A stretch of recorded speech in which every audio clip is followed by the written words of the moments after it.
ನಾರಾಯಣಂ ಸುರಗುರುಂ ಜಗದೇಕನಾಥಂ ಭಕ್ತಪ್ರಿಯಂ ಸಕಲಲೋಕನಮಸ್ಕೃತಂ ಚ ತ್ರೈಗುಣ್ಯವರ್ಜಿತಮಜಂ ವಿಭುಮಾದ್ಯಮೀಶಂ ವಂದೇ ಭವಗ್ನಮಮರ ಸುರಸಿದ್ಧವಂದ್ಯಂ ವ್ಯಾಸಂ ವಸಿಷ್ಠನಪ್ತಾರಂ ಶಕ್ತೇಃ ಪೌತ್ರಂ ಅಕಲ್ಮಷಂ ಪರಾಶರಾತ್ಮಜಂ ವಂದೇ ಶುಕತಾತಂ ತಪೋನಿಧಿಂ. ಶ್ರೀ ಗುರುಭ್ಯೋ ನಮಃ. ಹರಿ ಓಂ. ವಿಷ್ಣು ಸಹಸ್ರನಾಮದ 8ನೆಯ ಶ್ಲೋಕದ ಚಿಂತನೆಯನ್ನು ಇವತ್ತು ಮಾಡೋಣ. 8ನೆಯ ಶ್ಲೋಕ ಹೀಗೆ ಇದೆ: ಈಶಾನ ಪ್ರಾಣದ ಪ್ರಾಣೋ ಜ್ಯೇಷ್ಠಶ್ರೇಷ್ಠ ಪ್ರಜಾಪತಿ ಹಿರಣ್ಯಗರ್ಭೋ ಭೂಗರ್ಭೋ ಮಾಧವೋ ಮಧುಸೂದನಃ.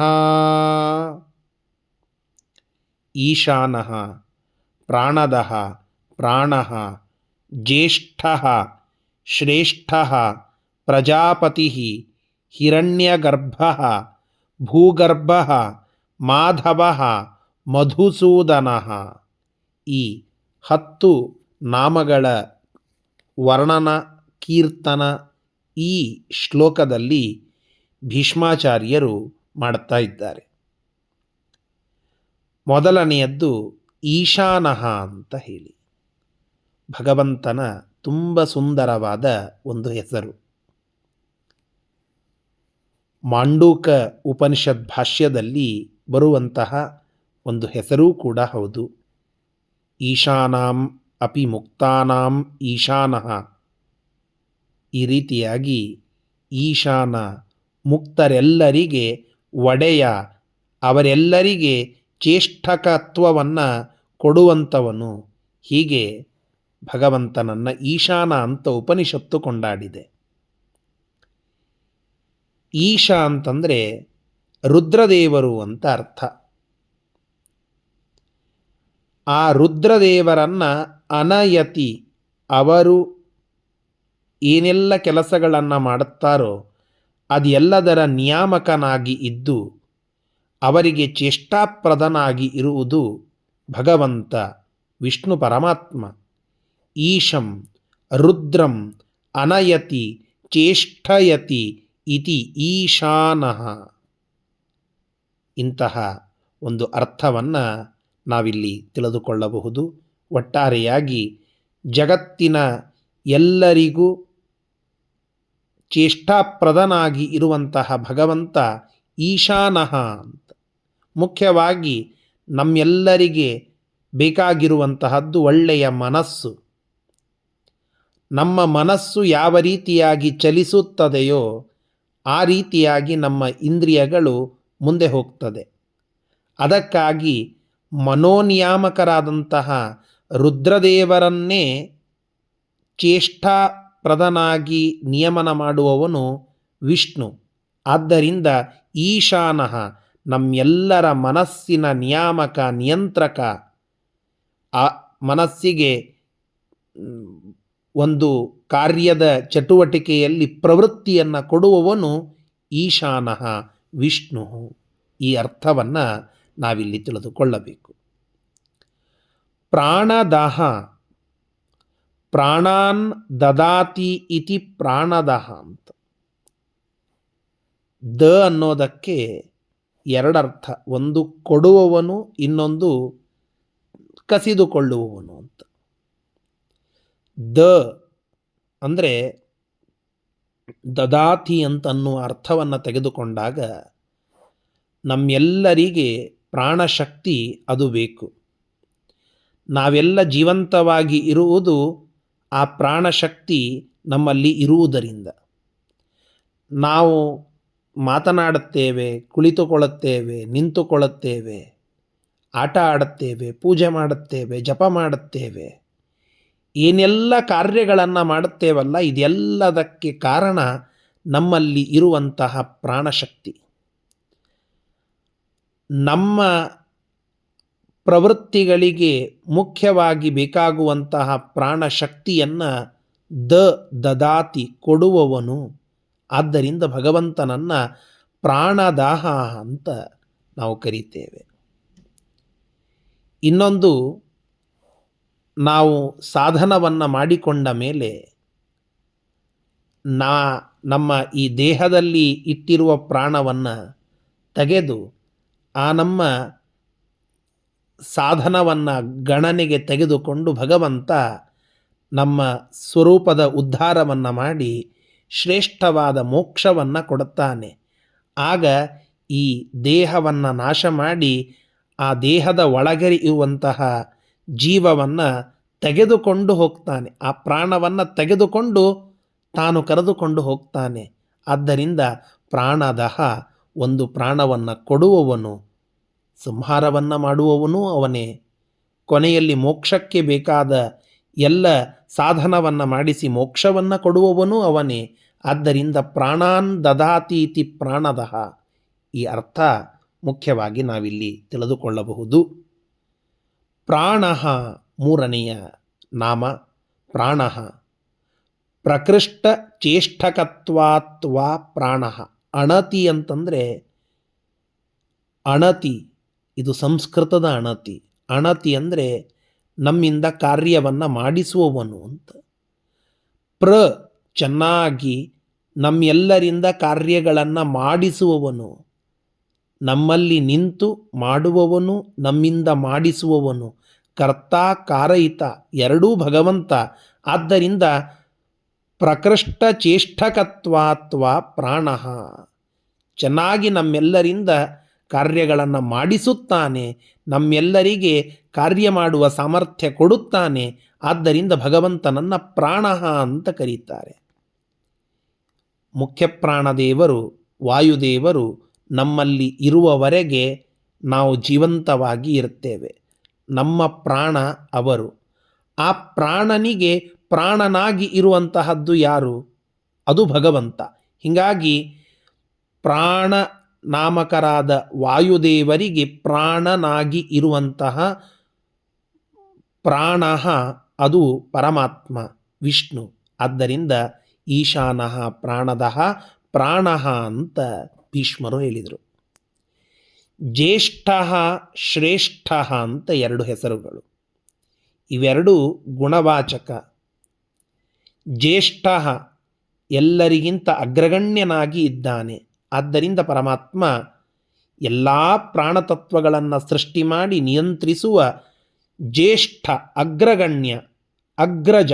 ಆದ್ದರಿಂದ ಪರಮಾತ್ಮನನ್ನು ಜ್ಯೇಷ್ಠ ಅಂತ ಕರೀತಾರೆ. ನಾವ್ಯಾರೋ ಒಂದು ಗುಂಪಿನಲ್ಲಿ ಜ್ಯೇಷ್ಠರಾದರೆ ಆ ಜ್ಯೇಷ್ಠತ್ವಕ್ಕೆ ಕಾರಣನಾದದ್ದು ನಮ್ಮ ಪರಮಾತ್ಮ.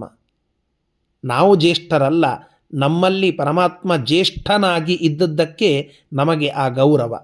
ಹೀಗಾಗಿ ನಾವು ಜ್ಯೇಷ್ಠರಲ್ಲ, ನಮ್ಮಲ್ಲಿರುವ ಪರಮಾತ್ಮ ಜ್ಯೇಷ್ಠ. ಈ ಉಪಾಸನೆ ಜ್ಯೇಷ್ಠ ಅನ್ನುವ ನಾಮದಿಂದ ನಾವು ತಿಳಿದುಕೊಳ್ಳಬೇಕು. ಶ್ರೇಷ್ಠ, ಎಲ್ಲ ಗುಣಗಳಿಂದ ತುಂಬಿ ಇರುವಂತಹ ಭಗವಂತ ಶ್ರೇಷ್ಠನಾಗಿ ಇದ್ದಾನೆ. ಶ್ರೇಷ್ಠತೆಯನ್ನು ನಮಗೆ ಕೊಡುತ್ತಾನೆ. ಅವನು ವಯೋಜ್ಯೇಷ್ಠ, ಗುಣಗಳಿಂದ ಶ್ರೇಷ್ಠ, ಜ್ಞಾನದಿಂದ ಜ್ಯೇಷ್ಠ, ವಯಸ್ಸಿನಿಂದ ಶ್ರೇಷ್ಠ. ಹೀಗೆ ಎರಡೂ ಮಾನದಂಡಗಳನ್ನು ಇಟ್ಟುಕೊಂಡಾಗ ಅವನು ಜ್ಯೇಷ್ಠನೂ ಹೌದು, ಅವನು ಶ್ರೇಷ್ಠನೂ ಹೌದು. ಅಂತಹ ಜ್ಯೇಷ್ಠತ್ವವನ್ನು, ಶ್ರೇಷ್ಠತ್ವವನ್ನು ನಮಗೆ ಕೊಡುವ ರುದ್ಧತಮನಾದ, ಪ್ರಶಸ್ತತಮನಾದ ಭಗವಂತನನ್ನು ನಾವು ಜ್ಯೇಷ್ಠ, ಶ್ರೇಷ್ಠ ಅಂತ ಕೊಂಡಾಡುತ್ತೇವೆ. ಗುಣಗಳಿಂದ ಜ್ಯೇಷ್ಠ, ಅವನು ಕಾಲದಿಂದ ಜ್ಯೇಷ್ಠ, ಅವನು ರುದ್ಧ. ಈ ಕಾರಣಕ್ಕಾಗಿ ಈ ಎಲ್ಲ ಹೆಸರುಗಳು. ಪ್ರಜಾಪತಿ, ಷಟ್ಪ್ರಶ್ನ ಉಪನಿಷತ್ತಿನಲ್ಲಿ ಈ ಪ್ರಜಾಪತಿ ಎನ್ನುವ ಭಗವಂತನ ಹೆಸರು ಮೊದಲನೆಯ ಪ್ರಶ್ನದಲ್ಲಿ ಬರ್ತದೆ. ಪ್ರಜಾಪಾಲಕತ್ವಾತ್ ಪ್ರಜಾಪತಿ ಅಂತ. ಪ್ರಜಾ ಅಂದರೆ ಜೀವರು. ಆ ಜೀವರನ್ನು, ಬ್ರಹ್ಮನೇ ಮೊದಲಾದಂತಹ ಎಲ್ಲ ಜೀವರನ್ನು ಪಾಲನ, ರಕ್ಷಣೆ ಮಾಡುವುದರಿಂದ ಪ್ರಜಾಪತಿ ಅಂತ ಭಗವಂತನಿಗೆ ಹೆಸರು. ಪ್ರಜಾನಾಂ ಪಾಲನಾತ್ ವಿಷ್ಣು ಪ್ರಜಾಪತಿ ರಿತೀರ್ಯತೆ ಅಂತ ಪ್ರಶ್ನ ಭಾಷ್ಯದಲ್ಲಿ ಶ್ರೀಮದಾಚಾರ್ಯರು ತಿಳಿಸುವಂತಹದ್ದು. ಪ್ರಜಾಜನರು ಅಂತಂದರೆ ಒಬ್ಬ ರಾಜನಿಗೆ ಅವನ ಊರಿನಲ್ಲಿ ಇರುವಂಥವರು. ಭಗವಂತ ಇಡೀ ಬ್ರಹ್ಮಾಂಡದ ರಾಜ. ಇಲ್ಲಿ ಇರುವ ಎಲ್ಲರೂ ಅವನ ಪ್ರಜಾಜನರೇ. 14 ಲೋಕಗಳನ್ನು ಆಳುವ ಸ್ವಾಮಿ ರಾಜ ಪರಮಾತ್ಮ. ಅವನಿಗೆ ಬ್ರಹ್ಮದೇವರನ್ನು ಮೊದಲು ಮಾಡಿಕೊಂಡು ಒಂದು ಚಿಕ್ಕದಾದ ಹುಲ್ಲಿನವರೆಗೂ ಆ ಬ್ರಹ್ಮಸ್ತಂಭ ಪರ್ಯಂತವಾಗಿ ಇರುವವರೆಲ್ಲರೂ ಪ್ರಜಾ. ಆ ಎಲ್ಲ ಪ್ರಜೆಗಳನ್ನು ಪಾಲನಾತ್ ರಕ್ಷಣೆ ಮಾಡುತ್ತಾನೆ. ಆದ್ದರಿಂದ ಭಗವಂತನನ್ನು ಪ್ರಜಾಪತಿ ಅಂತ ಕರೀತಾರೆ. ಹಿರಣ್ಯಗರ್ಭ, ಭಗವಂತ ಹಿರಣ್ಯಗರ್ಭನಾಗಿ ಇದ್ದಾನೆ. ಚತುರ್ಮುಖ ಬ್ರಹ್ಮದೇವರಿಗೆ ಪ್ರಸಿದ್ಧವಾಗಿ ಹೇಳುವ ಒಂದು ಹೆಸರು ಈ ಹೆಸರು. ಇದು ಭಗವಂತನ ಹೆಸರು. ಹಿರಣ್ಯ ಅಂದರೆ ಬಂಗಾರ ಅಂತ ಅರ್ಥ. ಈ ಬ್ರಹ್ಮಾಂಡ ಇದು ಒಂದು ಬಂಗಾರದ ಮೊಟ್ಟೆಯಂತೆ ಇದೆ ಅಂತ ನಾವು ಕೇಳುತ್ತೇವೆ. ಬ್ರಹ್ಮಾಂಡ ಕಮಲರೂಪದ ಬ್ರಹ್ಮನ ಒಂದು ಬಂಗಾರದ ಮೊಟ್ಟೆಯ ಆಕಾರದಲ್ಲಿ ಇದೆ ಅಂತ ಕೇಳುತ್ತೇವೆ. ಅಂದರೆ ಹಿರಣ್ಯಂ ಅಂದರೆ ಬ್ರಹ್ಮಾಂಡ ಅಂತ ಅರ್ಥ. ಹಿರಣ್ಯಂ ಸುವರ್ಣಾತ್ಮಕಂ ಬ್ರಹ್ಮಾಂಡಂ ಗರ್ಭೆ ಯಸ್ಯ ಸಹ ಹಿರಣ್ಯಗರ್ಭ. ಈ ಬಂಗಾರದ ಒಂದು ಬ್ರಹ್ಮಾಂಡ, ಅದನ್ನು ಗರ್ಭದಲ್ಲಿ ಇರಿಸಿಕೊಂಡಂಥವನು ನಮ್ಮ ಭಗವಂತ. ಇಡೀ ಬ್ರಹ್ಮಾಂಡವನ್ನು ತನ್ನ ಗರ್ಭದಲ್ಲಿ ಇರಿಸಿಕೊಂಡಂತಹ ಭಗವಂತ. ಕುಕ್ಷಿಗಂ ಯಸ್ಯ ವಿಶ್ವಂ ಸದಾ ಜಾಧಿಕಂ ಪ್ರೀಣಯಾಮೋ ವಾಸುದೇವಂ ದೇವತಾ ಮಂಡಲ ಖಂಡಮಂಡನಂ. ಪರಮಾತ್ಮ ಈ ಇಡೀ ಬ್ರಹ್ಮಾಂಡವನ್ನು ತನ್ನ ಹೊಟ್ಟೆಯಲ್ಲಿ ಇಟ್ಟುಕೊಂಡಿದ್ದಾನೆ. ಇಂತಹ ಹಿರಣ್ಯಗರ್ಭನಾದಂತಹ ಭಗವಂತ ಭೂಗರ್ಭನೂ ಹೌದು. ಭೂಗರ್ಭ ಅಂದರೆ ಏನು?